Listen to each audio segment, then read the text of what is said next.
Senate Subcommittee to order on Senate Study Bill 1221. So we're going to talk about tax credits and access to the revolving loan fund. I'm concerned about this bill because I believe it's going to hurt farmers. I don't think it's been thought through. I want to be really clear. I will actually close on my ag land easement with the Iowa Natural Heritage Foundation tomorrow. We chose to do this to protect our family land. Specifically for us, it's a grass farm, which is becoming more and more rare to the state. The tax credit was a big incentive. I'm going to honor my deal with Natural Heritage no matter what. If you've been in part of settling a family estate, and sometimes people start to think, well, maybe this isn't farmland and it's worth a lot more. It's really hard on the farmer that has to write the bigger check to try to keep his family farm together.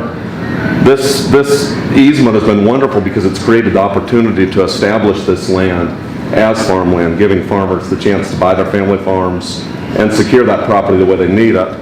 And so for me, I want to do that because it's the right thing. I also want to do it so that that doesn't happen with future generations. I have the Natural Heritage Foundation to ensure that it stays a grass farm. I think we need to remember how important this piece of legislation is in creating opportunities for farmers.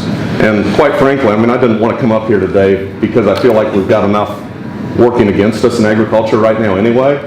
And this just, I really don't want this to happen. Bill McGovern, President of Iowa Natural Heritage Foundation. You've referred to this as a Natural Heritage Foundation bill. I take great offense to that.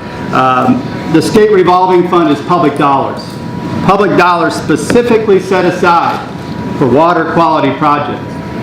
We are partnering with our public partners to use these dollars for public water quality projects.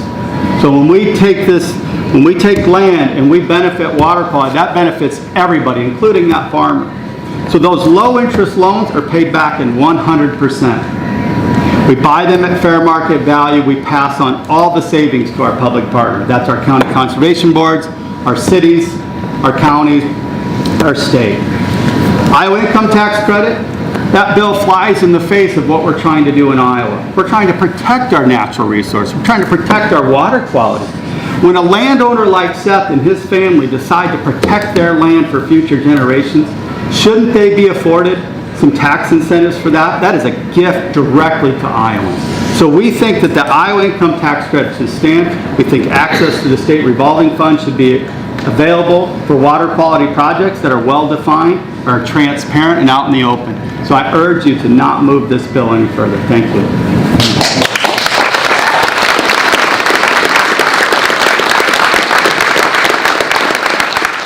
Matt Steinfeld, Iowa Farm Bureau Federation. We are registered in support of the bill. This bill specifically hits on, I believe, a conversation of the use of tax dollars, in particular in the state revolving loan fund. Private entities utilizing the state revolving loan fund to finance or subsidize purchases that Iowans or farmers would otherwise purchase just started 10, 12, 13, 14 years ago. So I think we need to focus on the appropriate uses of the SRF. There is no problem with private entities purchasing land. There's no problem with private entities going in conservation easements. All that stuff is perfectly fine. What the conversation needs to be focused on is the use of taxpayer dollars to tilt the scales on land that could otherwise potentially be used for other purposes. We need to prioritize these opportunities to take advantage of public spaces. I think public dollars is exactly what individuals in Iowa are looking forward to investing in for having these opportunities for future generations. I think it's a really responsible use of our time and money to be relying on these public-private partnerships in order to take advantage of these opportunities.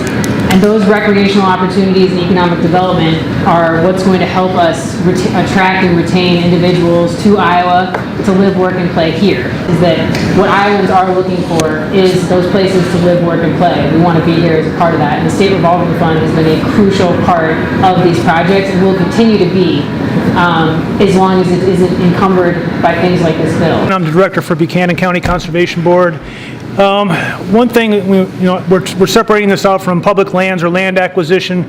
When the County Conservation Board system is looking to acquire a piece of property for water quality protection, natural area preservation, or public use, we have tools that we need to have in place. And one tool that is in place right now is a tax credit tool. We've got landowners out there that come to us. We don't go to them. We're not out there beating the bushes. They're coming to us. They've put their blood, sweat, and tears sometimes into their properties. They want to see that investment protected for generations to come. And it's hard to do without any kind of tax credit, some kind of impetus to allow them to get some kind of help. And so they may want to put an easement on that land and through that be able to protect it long-term for water quality and other purposes.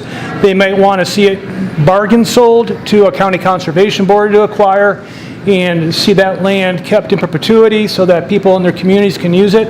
And the tax credit is a nice tool to have, an important tool to have, and in some cases, the deal breaker, the thing that won't allow a water quality project to go forward. Or and the Iowa Natural Heritage Foundation is the prime partner that's able to come in, hold that property, and make that all work. So it kind of all ties together. But an acquisition or protection of a piece of property has lots of things that have to go into it, and the tax credit and the state revolving fund are both important to that. And I'd like to talk about the farmers and the tax credit, especially the future farmers. Land access is the #1 obstacle to all young farmers in this country, according to the National Young Farmers Coalition. And yet, here in Iowa, we at Sustainable Iowa Land Trust are specializing just in that area. What can we do to make farmland more affordable for future farmers? And we do it through conservation easements. Our easements have already proven to drop the price of the land, therefore, and the value of the land, as Seth said, by almost 45% because they're encumbered. But that's giving an opportunity to future farmers. It's also giving another tool to the families that want to transition their land to future farmers and can't reduce the price because they will be penalized at the federal level. We have a farmer with a half a section 20 minutes from Des Moines who has to negotiate with his 4 siblings, a farm that was brought into the family in 1854.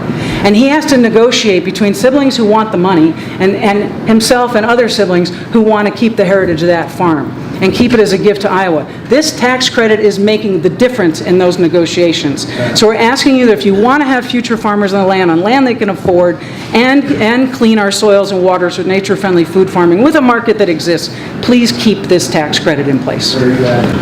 This does not stop the work of the Natural Heritage Foundation or any other conservation group. To me, the issue is very focused on one thing.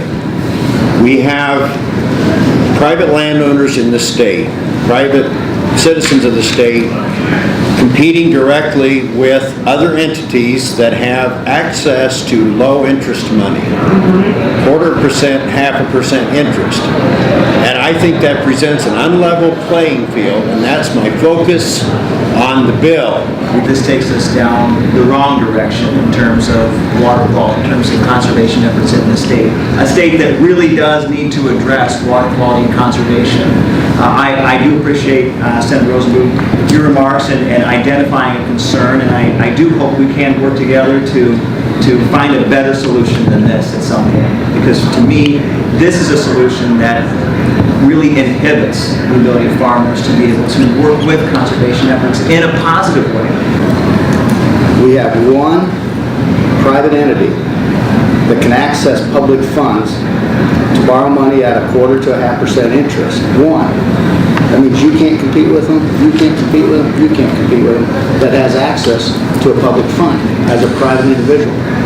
Well, when I have to represent everyone, should I allow one entity to have access to this revolving loan fund? But the intent was to help small cities and towns improve their water and sewer systems. That's the biggest pill for me to swallow. And I am open for conversation on this. I truly am. I hope all of you have felt that you've had the opportunity to be heard and that you've heard what these other individuals have had to say. This is important.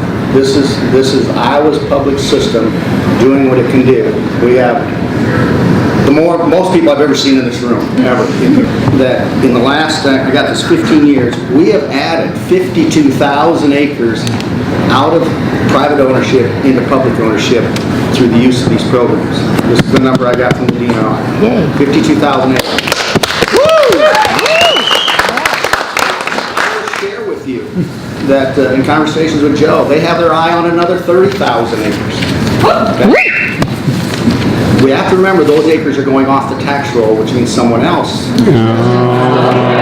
Oh, no, man. Not correct. A lot of people in the room, listen to them. They go out for tax. No, they do not.